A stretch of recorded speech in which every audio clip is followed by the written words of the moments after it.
Two Columbus men tell all about a murder they say they were paid to carry out. And the victim's stepdaughter fears fingers now will again be pointed at her. Also, facts every parent should know about their children and the tragedy of crib death. Dramatic pictures of an underwater birth down under. And 5 births all in one day's work for a new mother of quintuplets. Eyewitness News at 11 is next. From WBNS 10 TV Columbus, Bob Orr, Dana Tyler, Bob Grossi, and Barry Katz. This is the 11 o'clock edition of 10 TV Eyewitness News. Good evening. It's a story of murder for hire, and a young woman fears it will lead police back to her door. 25-year-old Mark Lawwell is one of 2 men at the center of this crime drama. Today, he and his younger brother, Joey, made a deal for their lives. They admitted killing Patrick Flaherty, and to escape the chair, they're now promising to help the cops. But Carol Looper tells us tonight Flaherty's stepdaughter is now afraid that she will be accused of ordering the hit. The older brother, 25-year-old Mark Lawwell, told the 3-judge panel that sentenced him he's sorry. He says he will cooperate with police and tell them who hired him to kill Patrick Flaherty. 19-year-old Joey Lawwell had no comment to the 3 judges who sentenced him. Joey was living with Flaherty's stepdaughter, Wendy Reed, at the time of the murder. She was pregnant with Lawwell's baby. Wendy was arrested too, but charges against her were dropped. Now, she says, she's heard the Lawwell brothers will say she and her mother hired them. You say you never had anything to do with it, though? No, I'm pretty sure that there's still a chance that they're going to bring up charges on me, and they're going to bring up charges on my mom, and it's probably not going to be over for about another year. It's been a total nightmare for the past 9 months. Wendy and her baby and her mom, Nancy Flaherty, still live here in the house where Flaherty was murdered. Nancy Flaherty found him beaten with a knife in his back. Wendy tells me she's been told her stepfather's family plans to file suit to prevent Mrs. Flaherty from collecting Flaherty's insurance. You feel that this is not over for you? No, I don't think it's over at all. But you deny any involvement? I deny any involvement. Carol Looper, Eyewitness News. Police say in the next couple of days they will sit down with the Lawwell brothers and ask them who ordered that killing. Dana? And Columbus police tonight have a dead man in jail, or at least a man who's supposed to be dead. Rene Delcid was arrested today on the northeast side. He's been running from kidnapping charges in California for 7 years. Delcid's attorney handed a phony death certificate to a California judge back in 1981, saying Delcid was killed in a car wreck in Mexico. The FBI followed his trail to Columbus. He's now in the custody of the U.S. Marshal. Murder charges are expected next week against this man, Danny Amerson. He's already charged with felonious assault, but the man police say he shot, Kenny Drawn, died today, which could upgrade the assault charge to a murder charge. Careless smoking is blamed for a fire at this house on Indianola Avenue. 18-year-old Madeline Zinzer died of smoke inhalation. Her 54-year-old son, Richard, is in the hospital tonight, suffering from minor burns. A terrible story from Pennsylvania tonight. A minister there and his wife are facing the ultimate child abuse charges tonight, murder. Police say Larry Cottam and his wife starved their 14-year-old son to death. Cottam forced his family into a religious fast. Both parents and also a daughter now are hospitalized tonight, suffering from malnutrition. George Mercer was executed by lethal injection today in Missouri. It's the first state execution in Missouri since 1965. He was convicted of killing a Kansas City waitress some time ago. Well, darkness has fallen on the rising sun's longest ever monarchy. Japan's Emperor Hirohito died today of intestinal cancer. Government officials are filing into the imperial palace tonight after hearing of the emperor's death today, and mourners are lining the streets outside.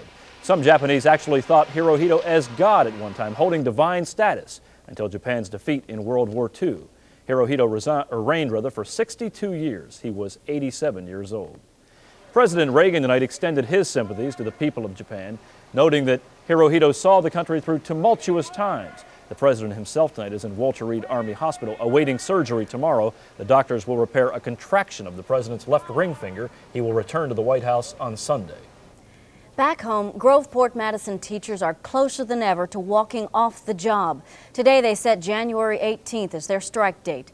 Brad Ritter says that has students and parents worried and frustrated tonight.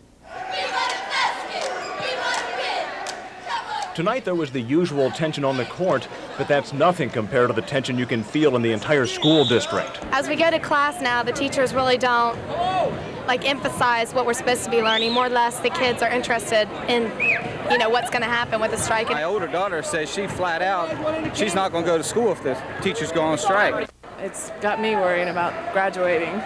The teacher's contract ran out 6 months ago. Along with a money squabble, there's a dispute over when and why teachers can be let go. The teachers union is planning what's called a partial strike. It's a new technique where the teachers would spend half their day in here and the other half out there on the picket line. Now that would do two things. It would make it hard for the board to schedule substitutes, and it also would leave the board perhaps in the position of telling the teachers, hey, it's all or nothing. And when the teachers walk, it's the board that looks like the bad guys. It's hard to measure public opinion, but students seem to be siding with their teachers. I want the teachers to take a pay cut. I wouldn't want to take a pay cut if I was a teacher. You know, that's not fair. Teachers don't get paid enough as it is right now. And many parents complain the board isn't telling its side of the story. If we have the concern enough to go to the meeting and overfill a building, then we care, and we want to know what the problem is. The board and teachers union haven't talked in over a month. That's what frustrates many people here the most. The superintendent says talks with the federal mediator may resume early next week. Parents and students still hope that will prevent a strike where nobody wins. Brad Ritter, Eyewitness News. With only a few days to spare, the Son of Heaven art exhibit in Seattle has made it into the black. They are celebrating by burning the banknote used to pay for the exhibit. The $1.2 million loan is finally paid off. All the money the exhibit takes in from now on will be donated to help the handicapped. Sunday is the last day for the Chinese art exhibit in Seattle. It opens here in Columbus in March. It is something every parent does, checking our infants to be sure they're still breathing. Next, new hope tonight in the fight against crib death. And coming up, an underwater birth down under.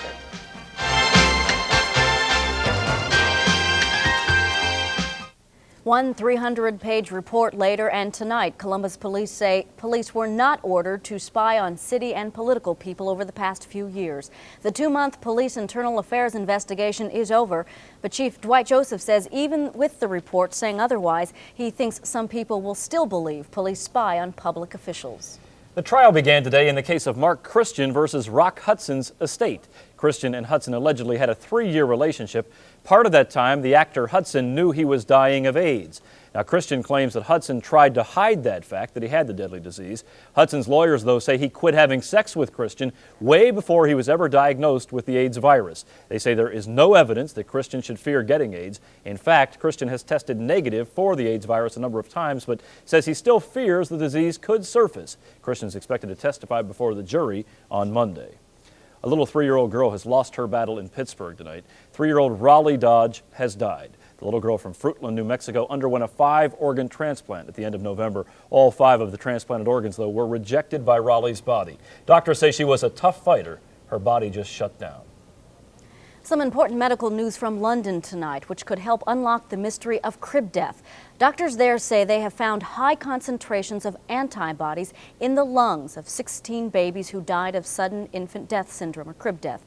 And doctors say in many cases the babies died a week or so after suffering minor breathing infections.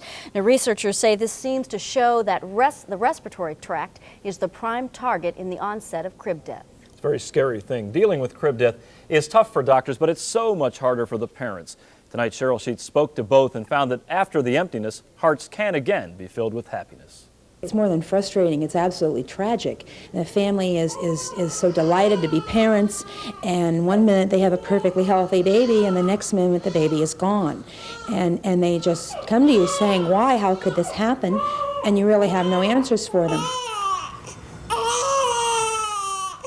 That's what's so hard. It could be any baby. 2 in 1,000 die of SIDS, thousands every year. And even though babies with a low birth rate and maybe brothers and sisters of SIDS babies may stand a higher risk, there are no warning signs of crib death. And for parents, first the shock hits and then the guilt. I blamed myself at first because I thought it had to have been something that I had done or not done during my pregnancy. In my case, I was looking for a reason. I was looking for somebody to blame. He'd been to the doctor the day before. What did he miss? What did the babysitter do wrong? There was no one to blame when Ryan Cullums died in 1987, just 2 months after being born. Adding to the grief, just 3 months later, Fred and Pam found out that they were expecting again. And all too soon, a second child, Tyler, was here. I was scared. I know one time he was asleep in the cradle here in the living room, and I went and touched his hand, and it was cold, and I about lost it. I thought, oh my God, you know, it's happened again, and then he just moved. Sometimes second babies have a heart and breathing monitor sent home with them from the hospital. The Cullums chose not to monitor Tyler. He's been fine, and you can tell a real joy. You'll always have the baby you lost with you in your heart, but there's always space for another one. Our baby is going to be very lucky because he's going to have his own personal angel watching over him. Brian will always be there watching over his little brother. Cheryl Sheets, Eyewitness News. Oh, thanks to the Cullums for sharing that with us. Kind of a tough story. Yeah, but a happy ending.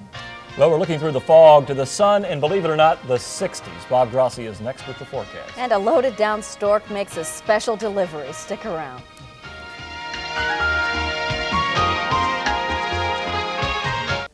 We've kind of been on the animal beat this week. Last night we told you about a whale, and tonight it's news about a baby dolphin. For the first time, a baby dolphin has been born at a water park in Australia.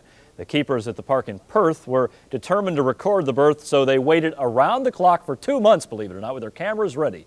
And sure enough, it all paid off. The 33-pound newborn dolphin was born on Wednesday. 2 other dolphins, by the way, are also expecting, and water park workers hope to record those births as well. One final footnote to this, we don't know yet whether this new dolphin is a boy or a girl. Oh, that's nice.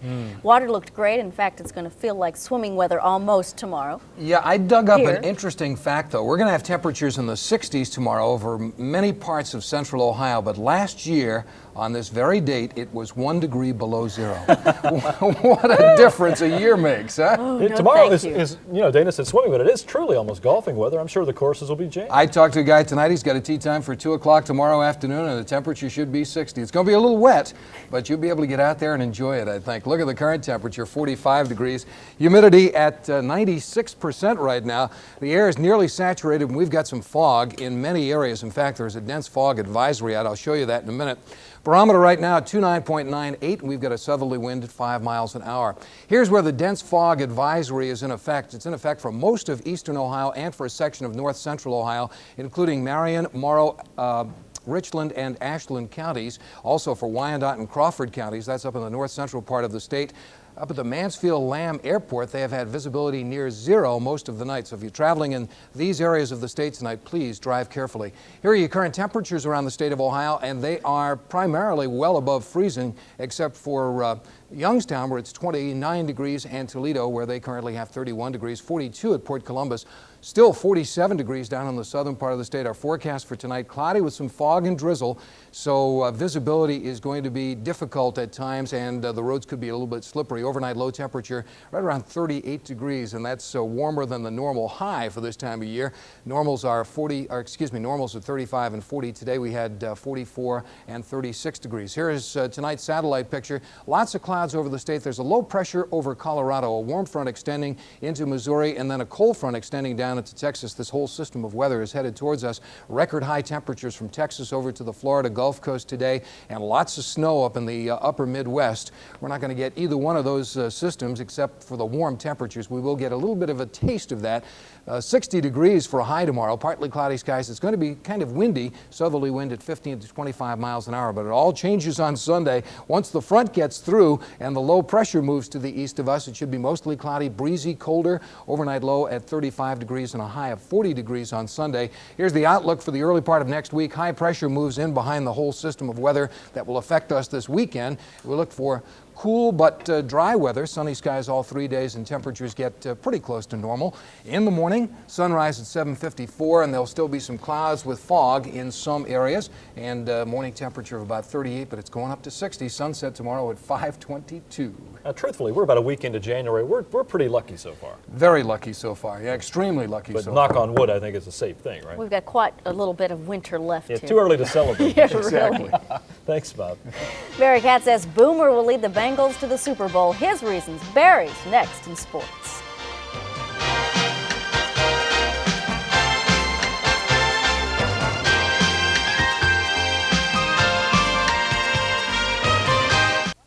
What a treat for the people at the Symphony tonight. One of today's international violinists was center stage.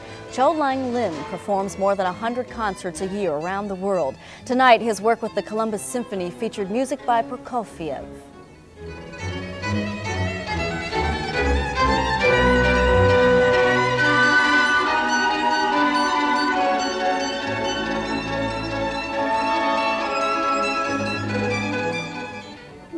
That's not music. I enjoyed that much more than an animal story. I was going to say that's not music we'll ever hear behind your scoreboard roll. You always have a little treat for us there. Yeah, tonight the same treat will. Well, I'll have another treat for you. Another treat. We'll be the judge of that. That's right. You're guaranteeing the Bengals are going to the Super Bowl? Can you defend that? No, I can't actually. Our producer Ray Bruni said that he would predict that Boomer would take the Bengals. Well, he's also from Cincinnati. It has your name on it, though. Yeah, I know. Well, that's okay. Ray and I are tight. Anyway, former Buckeye quarterback Mike Tomczak will be benched when Chicago plays San Francisco for the NFC title game. Jim McMahon will start for the Bears. Coach Mike Ditka says McMahon is healthier than Tomczak. Well, this hasn't been the best year for number 7 statistically, but Boomer Esiason has been the big star on the Bengals this season, and the league knows it. The Bengal quarterback has been